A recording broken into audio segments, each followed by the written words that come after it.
இந்த காலை வேளையில ஏதோ ஒரு காரியத்துல சின்ன சின்ன காரியமா இருந்தா கூட இருக்கலாம், இல்ல உங்களுக்கு வாழ்க்கையில ஒரு பெரிய பாரமான காரியமாக இருக்கலாம். அதையே நினைச்சு வேதனையோடு கவலையோடு ஒடுக்கப்பட்ட நிலையில இருக்கீங்கல்ல, பயப்படாதீங்க.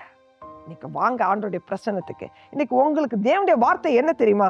ஆகாய் 1வது அதிகாரம் 5வது வசனம். இப்போதும் சேனைகளின் கர்த்தர் சொல்கிறார், உங்கள் வழிகளை சிந்தித்து பாருங்கள். உங்க வழிகளை நீங்க சிந்திங்க. ஆண்டவர் நடத்தி வந்த வழிகளை திருப்பி பாருங்க. எப்படிலாம் உங்களை நடத்தியிருக்காரு, எந்த வழியிலாம் நடத்தினாரு, உங்களை பாதுகாத்தார், உங்களை தூக்கி சுமந்தார், உங்களுக்கு வேண்டிய நன்மைகளை செய்திருக்கிறார். இந்த காரியத்தில் உங்களுக்கு நன்மை செய்யாமல் இருப்பாரோ? கர்த்தர் செய்த நன்மைகளை சிந்தித்து அவருக்கு மகிமை செலுத்துங்க, அவருக்கு நன்றி செலுத்துங்க. இதனால் தீங்கு இல்லை, உங்களுக்கு நன்மை உண்டாகும். இந்த காரியங்கள் உங்களுக்கு துக்கமாக முடிவதில்லை, சந்தோஷமா கர்த்தர் மாற்றுவார். அவரோடு கூட பரிசுத்தத்தை காத்து அவரை மகிமைப்படுத்த கற்றுக்கொள்ளுங்க. சிந்திங்க, தேவனுடைய வார்த்தையை தியானிங்க, நன்மையை பெற்றுக்கொள்வீங்க. கர்த்தர் உங்களை ஆசீர்வதிப்பாராக. ஆமென்.